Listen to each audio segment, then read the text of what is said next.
नमस्कार दोस्तों, आकार डिजी9 के इस विशेष कार्यक्रम में आपका स्वागत है। दोस्तों, पिछले साल मार्च के महीने में कोरोना नाम का जो कहर कुदरत ने हम पे बरपा था, ये महामारी हमारे लिए एक चुनौती थी। इस चुनौती से, इस कठिनाई से हम हमारी जितनी ताकत थी, जितनी औकात थी, उतने भिड़ गए, लड़ गए। बहुत कुछ सहा है हम सभी ने। कईयों ने तो अपनी जान गंवाई, अपने परिजनों को खो दिया, लाखों नौकरियां गई, हज़ारों धंधे ताले में बंद हो गए, पूरी इकनॉमी ठप हो गई। वैक्सीन आई, ट्रेनें शुरू हुई, दुकानें खुल गई, मगर क्या हम पूरी तरह से इस बीमारी से छुटकारा पा चुके हैं? नहीं। इस बुरे दौर का आज भी हम पर उतना ही असर है और पिछले कुछ दिनों से ये कोरोना फिर से अपने जलवे बिखेरने लगा है। कोरोना के मरीज फिर से बढ़ने लगे। दोस्तों, पहली बार एक अनजाने वायरस ने हमारे जीवन में घुसपैठ कर दी। तब हम इसके प्रभाव से अनजान थे। हमने कैसे तैसे जुगाड़ किए और हो सके उतना संघर्ष किया। उस वक्त लगाया गया लॉकडाउन तो समझ में आया, मगर अब फिर से लॉकडाउन लगाने की बातें हो रही है। ये बात कुछ हजम नहीं हो रही। पूरे एक साल के बाद भी हमारी सरकारों के पास ऐसी बीमारियों को काबू पाने के लिए सिर्फ और सिर्फ लॉकडाउन एक आखिरी हथियार बचा हुआ है।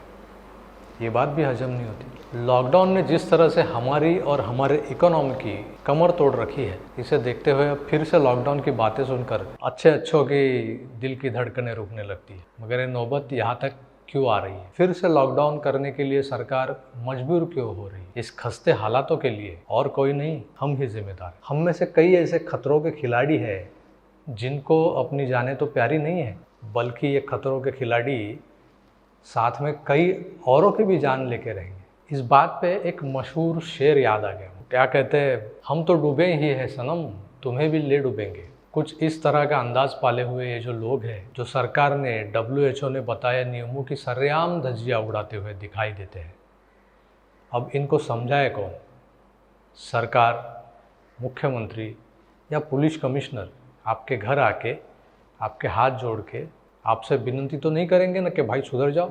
मगर एक शख्स ऐसे है जिन्होंने पिछले साल कोरोना का खौफनाक मंजर करीब से देखा है, जो खुद कोरोना बाधित हो गए, कुछ दिन जीवन मरण की कगार पर अंदर बाहर करके ऊपर वाले की दया से वापस लौट आए, जिन्होंने लॉकडाउन का दर्द सहा, धंधे की तबाही झेली। ऐसे एक हमारे व्यापारी मित्र योगेश भाई ठक्कर पिछले 2 महीनों से रेलवे स्टेशनों पर, रेल के डिब्बों में, प्लेटफॉर्म पर जो बंदा बिना मास्क या मास्क होते हुए भी वो मास्क ठीक से ना पहने घूमते हैं, सफ़र करते हैं, उन रथी महारथियों को नींद से जगाने की कोशिश में जुटे हुए। इन्होंने सिर्फ सामाजिक जन जागृति के लिए अपने खर्चे से 10,000 पर्चियाँ छपवा ली है और ये पर्चियाँ योगेश भाई लोगों में बांट रहे हैं। इस तरह से हैंडबिल या पर्चियाँ बांटने वाले योगेश भाई आजकल अखबारों की सुर्खियों में। क्या है इस पर्ची में? आइए जान लेते हैं। मेरे प्यारे मुंबईकर, आप लोग अभी भी मास्क सही तरीके से नहीं लगा रहे या बिल्कुल भी नहीं लगा रहे। शायद आप लोग अभी भी कितने लोगों की जान खतरे में डाल रहे हैं और शायद अपनी खुद की भी। आप लोग उनसे पूछिए जिनके घर में कोरोना से किसी की जान चली गई, या उनसे पूछिए जिनकी नौकरी या किसी का व्यापार बंद हो गया। आपसे हाथ जोड़कर विनती है कि कृपया मास्क सही तरीके से पहनें, आपकी और दूसरों की जान बचाएं और हमारी मुंबई को दोबारा लॉकडाउन या कर्फ्यू से बचाएं। उम्मीद है अपना बहुमूल्य मास्क अब तो सही तरीके से पहनकर हमारे मुंबई को सुरक्षित करने में पूरी तरह मदद करेंगे। जय महाराष्ट्र। ऐसी 10,000 से भी ज़्यादा पर्चियाँ बांटने वाले योगेश भाई आज हमारे स्टूडियो में हैं। आइए उनसे मिलते हैं। नमस्कार योगेश भाई। नमस्कार। आप ये जो पर्चियाँ बांटकर जन जागृति का काम कर रहे हो, इसके पीछे की संकल्पना क्या है? मैं विरार से चर्चगेट ऑलमोस्ट डेली 25 साल से ऑफिस के काम के लिए ट्रैवल करता हूँ। हिंदुस्तान में कोरोना वायरस की बीमारी सब तरह बुरी तरह फैली हुई है। मैं मास्क निकाल सकता हूँ आपके पास? ये वायरस के 1 फरवरी को जब भी ट्रेन चालू हुई थी, लोकल ट्रेन, हमारी गवर्नमेंट ने लोगों को सुविधा दी कि आप लोकल ट्रेन से ट्रैवल कर सकते हो। उससे पहले एसेंशियल सर्विस वालों के लिए ट्रेन चालू थी। अब 1 फरवरी को जहाँ तक मेरा अनुमान कहता है, आंकड़े जो मेरे पास है, 399 बॉम्बे में केस थे कोरोना के, और आज वो केस हो गए ऑलमोस्ट 6,300 के ऊपर। मैं ट्रेन में देख रहा हूँ कितने सारे लोग, उसमें मैं तो फर्स्ट क्लास में आता जाता हूँ, विरार से चर्चगेट और चर्चगेट से विरार ऑलमोस्ट डेली। आज मेरी खुद की ये पोजीशन है कि मेरे को कोई संडे को भी काम देना तो मैं काम करने के लिए तैयार हूँ, क्योंकि 1 साल से मेरा काम काज टोटल बंद था। भाईंदर से या मीरा रोड से या दहीसर से या विरार से सारे लोग लोकल ट्रेन में जा रहे हैं। सरकार ने हमको सुविधा करके दी है, लेकिन जहाँ तक मैं ऑब्जर्व कर रहा हूँ, कम से कम 75% लोग मास्क नहीं पहनते। 75%, उसमें गुजराती, मारवाड़ी, हिंदू, मराठी, मुस्लिम, ये विषय है ही नहीं। आपकी भी तो कोई जिम्मेदारी है, हमारी मुंबई, हमारी महाराष्ट्र, हमारे भारत देश के लिए। अगर ये बीमारी चली जाती है, सब नॉर्मल हो जाएगा, आप अपने काम धंधे पे जा सकते हो। और ये जो पैम्पलेट में बांट रहा हूँ, ये मैं तकरीबन 1 महीने से लोकल ट्रेन में बांट रहा हूँ। शुरू के 4-5 दिन तो मुझे देखकर कई लोगों ने मास्क बराबर सही तरीके से नाक से मुंह तक ढक लिया। 4 दिन के बाद मेरे को वापस उसी बंदे को मास्क ये पैम्पलेट देना पड़ रहा है कि भाई आप मास्क पहनो। आपके हिसाब से कोई और बंदे की भी जान आप जोखिम में डाल रहे हो, और इससे कितने सारे लोगों की जान जा चुकी है, कितने सारे लोग बेकार हो गए, काम धंधे के बगैर हो गए। कईयों की तो भाड़े की दुकान थी, उन्होंने अपना बिजनेस वाइंड अप कर लिया। अब कोई किसी भी स्टेट का चीफ मिनिस्टर या कोई नेता आपको घर पे आके तो बोलेगा कि भाई आप लोग मास्क पहनो। आपकी जिम्मेदारी क्या है? आप लोकल ट्रेन में देखो, मैं तो पर्टिकुलर आपको 20 फोटो ऐसे दे सकता हूँ कि ये बंदों को मैंने ट्रेन में ट्रैवल करते समय विदाउट मास्क ट्रैवल करते हुए देखा है। उनको रिक्वेस्ट भी की है पैम्पलेट देके, वो मेरे पे हंसते हैं, लेकिन उनको ये नहीं मालूम कि दोबारा ऑलमोस्ट आज कल के एबीपी न्यूज़ में आया कि उद्धव सरकार वापस लॉकडाउन लगाने की कोशिश में है। उनके लिए भी कोई पर्याय नहीं है। वो एक मिनिस्टर या एक पुलिस वाला आपके हर एक आदमी के पीछे तो लगा नहीं पाएंगे। आप लोग अपनी जिम्मेदारी निभाए। अब अगर लॉकडाउन लगेगा, आज मेरा बिजनेस इफेक्ट हुआ, 1 साल से बंद था, अभी 2 महीने से मेरा बिजनेस शुरू हुआ है, फिर वापस लॉकडाउन लगेगा, फिर वापस वही कहानी। कौन घर पे बैठ के खा पाएगा बताइए आप? कोरोना मेरे को खुद हो गया था 26 सितंबर 2020 को। उसी दिन 26 को कोरोना का मेरा टेस्ट रिपोर्ट पॉजिटिव आया। 27 को सुबह में सेवेनिस हॉस्पिटल अंधेरी में एडमिट हुआ था। मेरी वाइफ का रिपोर्ट पॉजिटिव आया, वो हम क्वारंटाइन थी, और मेरी लड़की अकेली मेरे घर पे थी।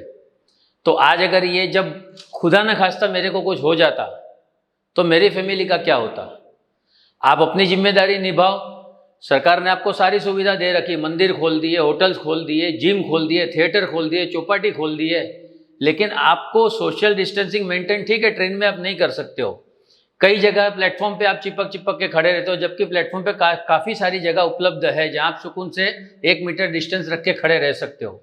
मास्क नहीं पहनते हो आप, और कई लोगों को तो मैं मास्क देता हूँ तो सीधा बोलते आप अपना काम कीजिए, तुम्हें तुमचा काम करा।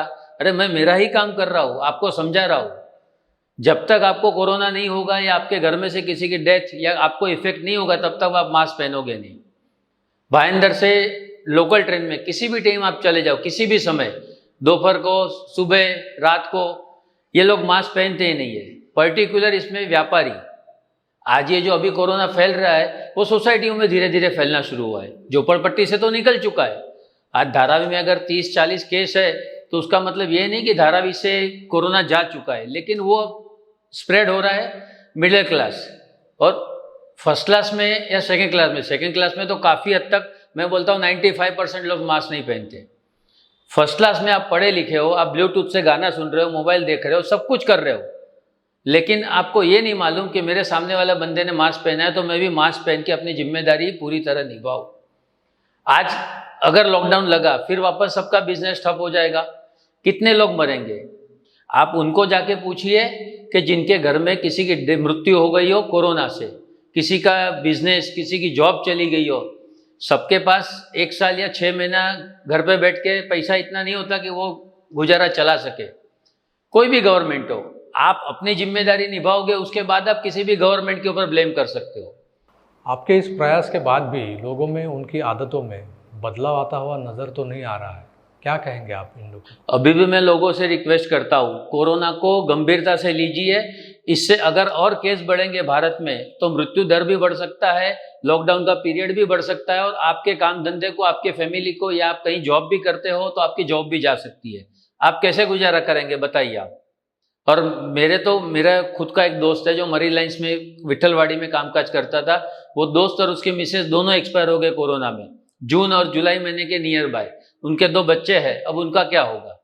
उसकी जिम्मेदारी ना तो आपकी है ना मेरी है, लेकिन हम कम से कम ये तो कर सकते हैं कि आप अपना मास्क सही तरीके से पहनो, नाक तक पूरा वापरो। ठीक है, आपको खाना खाना है, कोई पानी पीना है, नाश्ता करना है तो आपने मास्क निकाल दिया। उसके बाद तो कम से कम ट्रेन में तो सार्वजनिक जगहों पर तो अपना मुंह सही तरीके से ढको मास्क से। कोई किसी का नहीं, आपको अगर कोरोना हो जाएगा तो आपके फैमिली मेंबर भी आपको हाथ नहीं लगाएंगे। और कई जगह तो अब केस बढ़ रहे तो हॉस्पिटल में शायद बेड्स भी अवेलेबल ना हो, उस वक्त क्या करोगे आप? और आपसे फिर रिक्वेस्ट करता हूं, चाहे किसी भी क्लास का बंदा हो, किसी भी धर्म जाति पात का बंदा हो, आप मास्क पहनो, मास्क पहनो और मास्क पहनो। दोस्तों, ये सब देखने जानने के बाद मेरे जहन में कुछ सवाल उठ खड़े हुए। पिछले साल जो कुछ मैंने, आपने, हम सभी ने सहा है, भुगता है, क्या वो काफ़ी नहीं है? आज फिर से अपनी रोजी रोटी छीन जाने की, रास्ते पे कटोरा लेकर खिचड़ी मांगने की प्रतीक्षा कर रहे हो?